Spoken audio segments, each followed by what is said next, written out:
안녕하세요. 18.5도입니다. 미지의 서울 드라마가 마지막을 향해 가면서 각자가 가지고 있던 문들을 열어가고 있죠. 이전에 제 영상에서 말씀을 드린 것처럼 모두는 각자의 자기 방, 자기의 감옥에 갇혀 있었습니다. 그걸 어떻게 열게 되는가죠?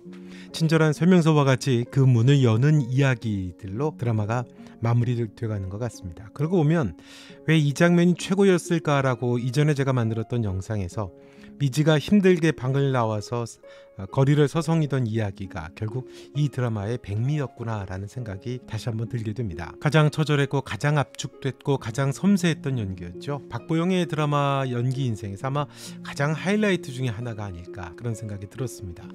호수도 방 안에 갇히게 됐죠. 자신의 방을 모두 커튼으로 가려버리고 어두운 방 안에 숨어버립니다. 가장 늦게까지 자신의 방에 갇힌 사람이었습니다. 모두가 서서히 자신의 방문을 열고 나오기 시작할 때 자기의 감옥에 들어가려던 사람이었습니다. 여전히 나오지를 못하고 있었다던 미지였지만 제 생각에는 미지는 자신도 모르게 이미 나오고 있었습니다. 확인을 못했던 것뿐이죠. 그래서 가장 뭉클하게 감동적이었던 장면은 엄마 오키와 호수의 대면이었던 것 같습니다. 두 사람은 가족의 상처와 치료는 어디서 오는가 궁극적인 마지막 대답을 던져주거든요. 또 다른 인물 김선영 씨의 연기도 말하지 않을 수가 없죠. 연기가 너무 좋죠. 잠깐 김선영 배우의 연기를 좀 얘기해 보려고 하는데요. 이전에 엄마가 죽었는데도 들어가지 못하고 호수랑도 다퉈서 집에 들어가 주지 않았던 그 서글펐던 장면, 그리고 키가 머리를 감겨줄 때 속마음을 얘기하던 장면, 이번엔 호수와 또 다투던 장면 참 좋죠. 김선영 배우는 사람 속에 꼭꼭 숨겨져 있던 감정이 결국 참지 못하고 새어나오는 순간 그 디테일을 정말 잘 표현하는 배우 같습니다. 정말 현실적이죠.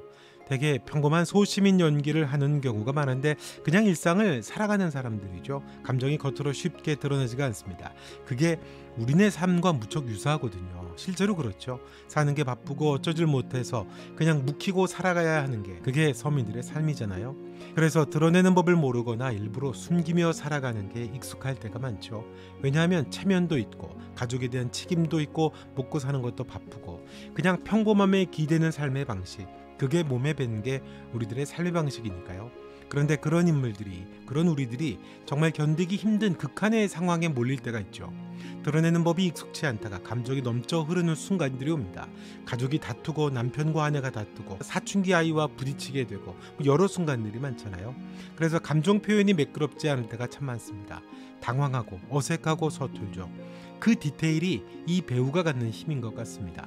감성이 서툴게 표현되면 오히려 더 깊고 날것의 감정을 느끼게 되죠. 왜냐하면 드러내려고 표현된 게 아니라 차마 숨기지 못해 의도치 않게 나도 모르게 새어나오는 거잖아요. 억눌려온 세월과 감정의 깊이가 잠깐의 어색한 표정, 서툰 말 속에 드러내거든요. 본능적으로 숨기려던 그 감정, 그게 바로 진짜잖아요. 감정을 정면으로 보여주지 않음으로써 오히려 그걸 보는 사람이 더 깊이 그 감정을 체험하게 되는 역설적인 힘을 갖고 있지요. 김선영 배우뿐만이 아니고 다른 배우들 역시 참 연기가 좋은데요. 오래도록 좋은 연기를 보여주면 좋겠네요. 자, 호수로 인해 엄마 연분홍의 감정이 새어나왔죠. 오랫동안 억눌렸던 엄마의 마음을 들여다볼 수 있습니다. 이 호수와 연분홍의 대화가 감동적입니다. 가족의 의미를 마지막으로 대변하는 것 같아요. 가족에 대한 솔직한 시선도 던져주고요. 가족의 의미도 아주 깊이 생각해 보게 됩니다. 호수와 연분홍이 다투다가 연분홍이 했던 말, 근데 그때 네가 나 붙잡았잖아, 다 죽어가던 네가 날 엄마라고 불렀잖아, 이 말은 왜 그렇게 중요할까요? 호수는 어려서부터 알고 있었죠. 아버지가 죽고 엄마가 친정 식구들로부터 구박을 받고 또 인연까지 끊긴 이유가 자기 때문이라고 하는 죄책감이 있습니다. 오래도록 마음에 남아 있었죠. 어색해하면서 그걸 굳이 꺼내지 않았던 건데 결국 터져버린 거죠. 떠맡아 키워준 걸로도 이미 저한테 하실 건 다 하셨다고 하고 엄마도 다 원망한다고 하죠. 미안해서 그랬겠죠. 호수는 자신을 짐처럼 여겼고 엄마 역시 그 책임의 부담을 갖고 있었습니다. 가족이라는 게 그런 거잖아요. 기대와 책임을 강요하게 되고 부담도 갖게 되고 그 기대가 충족되지 못할 때 원하든 원치 않든 서로의 상처가 생깁니다. 그게 호수와 연분홍 여사만의 일이 아니거든요. 미지와 미래는 같은 얼굴을 가졌죠. 겉으로 보면 누구보다도 가까워야 될 사이입니다. 그런데 마음은 그렇지 않죠. 서로가 상처가 되기 시작합니다. 가장 은밀하고 가까운 관계이기 때문에 내상이 크죠. 미지는 늘 미래의 그림자 같았고 미래는 그런 미지를 부담스러워했습니다. 미래는 활발하고 건강한 미지가 늘 부러웠죠. 둘은 서로를 안다고 생각했지만 사실 몰랐습니다. 미래는 미지가 얼마나 외로운지 몰랐고 미지는 미래가 그저 자기와 비교 안 되게 잘났다고만 생각을 했지 실제로 얼마나 위태로운 상황인지를 몰랐죠. 세진과 할아버지의 비극도 마찬가지죠. 유일한 혈육이고 사랑하는 관계였습니다. 하지만 세진은 왜 할아버지가 딸기밭에 그 구질구질한 한복판에 사는지를 이해하지 못하죠. 사랑하는 가족이라고 하지만 전화가 2번이나 와도 무시하게 되고 할아버지가 홀로 외롭게 죽게 됩니다. 가족이라는 이유로 너무 당연하게 서로를 안다고 착각하는 건 정말 위험한 일이죠. 실제로는 가까운 만큼 더 무심해지게 되고 그 무심함 때문에 씻을 수 없는 후회와 오해를 남길 수 있는 게 가족이라는 겁니다. 미지 엄마 오키와 또 오키 엄마도 마찬가지죠. 너무 잘하는 것 같죠. 가족이니까. 소방 맞았다고 했던 엄마 강월순의 이야기가 거짓말이었습니다. 아빠에게 매를 맞고 구박을 받던 딸 오키를 지키기 위해서였죠. 다시 돌아가지 못하게 하려던 엄마의 마음이었습니다. 차갑게 보일 수밖에 없던 이유겠죠. 거짓말이었지만 그 엄마의 마음을 딸 오키가 이제야 안 거죠. 다 알고 있는 것 같은 엄마와 딸의 관계였지만 시처럼 조금만 더 엄마 강월순의 마음을 들여다볼 수 있었다면 엄마를 조금 더 이해할 수 있었겠지만 역시 딸 오키도 그 안에 상처가 큽니다. 오해는 엄마가 자기 인생을 망쳤다고 생각하게 만들었죠. 한 번도 따뜻하게 대해준 적 없고 천도꾸러기 취급을 받았다고 그렇게 살았다고 생각했던 오해가 딸 오키의 감옥이었고 방안이었을 겁니다. 오키도 결국 자기 방을 열게 됐는데요. 여기 재밌는 가족의 원형이 하나 있습니다. 바로 상월과 로사죠. 로사를 구출한 상월은 서울로 도망을 와서 영호를 키우며 같이 삽니다. 가족 같죠. 상월과 로사는 피 한 방울 섞이지 않는 관계입니다. 누가 봐도 법적으로도 혈연적으로도 가족이 아니죠. 그런데 한 이불을 덮고 살며 로사의 이름으로 등기를 해서 식당도 운영하고 꿈에 그리던 2층 집도 마련을 합니다. 가족이라고 하는 건 혈연으로만 완성되는 게 아니라는 겁니다. 저절로 알게 되는 게 아니라는 거죠. 혈연은 가족을 만드는 수많은 조건 중에 하나일 뿐이죠. 로사와 상월은 서로를 이해하고 안식처가 돼주는 가족의 완벽한 모습입니다. 자신이 나쁜 걸 다 갖고 좋은 건 로사에게 주는 착한 아이. 그런 상월을 시처럼 해석해내는 사람, 유일하게 상월의 마음을 읽어내는 사람이 로사죠. 가족의 본 모습입니다. 가족은 감옥이 될 수 있을까요? 외부에서 들어올 수 없는 울타리가 가족이기 때문이겠죠. 가장 가까운 만큼 서로를 더 오해하기 쉬운 구조고 상처받기 쉬운 구조죠. 안다고 생각하기 때문이죠. 내 사람이라고 착각하기 때문입니다. 그래서 제대로 들여다보지 않고 소홀하기 쉽고 이해하려는 노력이 가장 게으를 수 있는 게 가족입니다. 그래서 상처가 생기는 거죠. 가족은 서로를 잘한다고 생각하니까 생략되는 것도 많고 넘어가는 것도 많고 은유되는 것도 많습니다. 가족은 시처럼 생략되는 게 많은 관계 같죠. 그런데 시처럼 있는 게 아니라 만화처럼 지나가 버리니까 문제겠죠. 그게 예리한 상처가 되고 오랫동안 묵혀온 만성 통증이 돼버리는 것 같습니다. 결국 오키가 다쳤을 때 오키 엄마가 걱정하고 안타까워하는 게 오키를 당황하게 합니다. 내가 저런 얼굴 본 적이 없는데 속에 저런 얼굴을 하고 있으니까 뭘 미워해야 하는지 모르겠잖아 라고 합니다.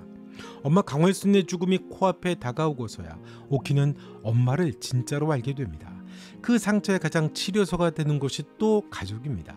깊은 내면에 그 문 앞에 앉아 있을 수 있고 조금만 더 친절하게 기다려줄 수 있고 문을 두드려줄 수 있는 가장 가까운 존재, 그게 또 가족이라는 거죠. 특히 엄마는 더 치열하죠. 연분홍의 대사가 그렇습니다. 호수가 사경을 헤맬 때 근데 그땐 네가 날 붙잡았잖아. 다 죽어가던 네가 날 엄마라고 불렀잖아. 이 대사에 뭔가 있는 것 같죠? 이 대사가 왜 중요한 걸까요? 사람은 누군가에게 불릴 때, 누군가와의 관계에서 이름을 가지게 될 때 비로소 사람으로 완성됩니다. 정체성, 존재감을 갖기 때문이죠. 이름을 가질 때 누구의 말하고 좀 비슷하죠. 로사의 말, 상월의 말이 연상됩니다. 상월을 읽어주던 사람 로사로 인해 상월이 살 수 있었다고 했죠. 그 로사로 인해 상월은 존재의 의미를 갖게 된 거거든요. 엄마라고 불렀다는 말, 그 말은 읽어줬다라고 했던 상월과 로사의 말과 같은 의미입니다. 호수가 엄마라고 읽어주던 그 순간 비로소 분홍은 호수를 키우는 사람이 아니라 호수의 엄마가 된 겁니다. 단순히 호수가 분홍을 엄마라고 불러서 분홍이 위로받은 게 아닙니다. 엄마라는 말 한마디에 분홍이 살아야 하는 이유, 자기 존재를 받아들이는 정체성, 누군가에게 필요한 사람이라는 확신을 갖게 한 거죠. 가장 절망스러웠던 건 분홍이었는데 호수가 읽어줌으로 인해서 분홍이 살 수 있었던 겁니다. 어쩌면 분홍의 절망 역시 자기만의 방에 갇히는 순간이었겠죠. 엄마라고 말하던, 그렇게 읽어주던 호수는 엄마 오키의 방문을 열어줬던 겁니다. 분홍이나 호수가 서로가 서로를 구원하는 결정적인 순간이었던 거죠. 드라마에서 가족들이 모두 상처를 갖고 있는 이유는 단순히 안다는 것 때문입니다. 가족은 그러기 쉽잖아요. 그러면서도 가장 빠르고 확실하게 치유가 되는 것이 또 가족입니다. 수연이 미래의 편지를 받고 문을 열게 됐지만 그 수연을 묵묵히 기다려주고 문을 오랫동안 두드린 사람은 동생 태희입니다. 억울함을 밝히기 위해 회사에 들어가고 백방으로 노력을 하며 비리를 찾아내고 미래를 누나의 방문 앞에 오게 했던 사람은 바로 동생 태희였거든요. 기다려주고 문을 두드리며 누나를 불렀던 사람입니다. 가족은 커다란 고통의 원인이 되기도 하지만 상처 입어서 자기만의 감옥에 갇히게 될 때도 구원해 줄 수 있는 존재라는 거죠. 그 상처를 가장 빨리 치유할 수 있는 곳입니다. 상처와 치유라고 하는 이 원형을 제공하는 것, 분홍의 말에서 찾아볼 수 있었던 거죠. 가족은 결혼하고 아이를 갖는다고 저절로 완성된다는 게 아닌 거죠. 서로를 알아가면서 완성해가는 여정이죠. 알기 때문에 생략되고 건너뛰듯이 쓰여진 것 같지만 시처럼 미처 알지 못한 숱한 메타포와 의미들이 담겨 있는 게 가족이라는 것 같습니다.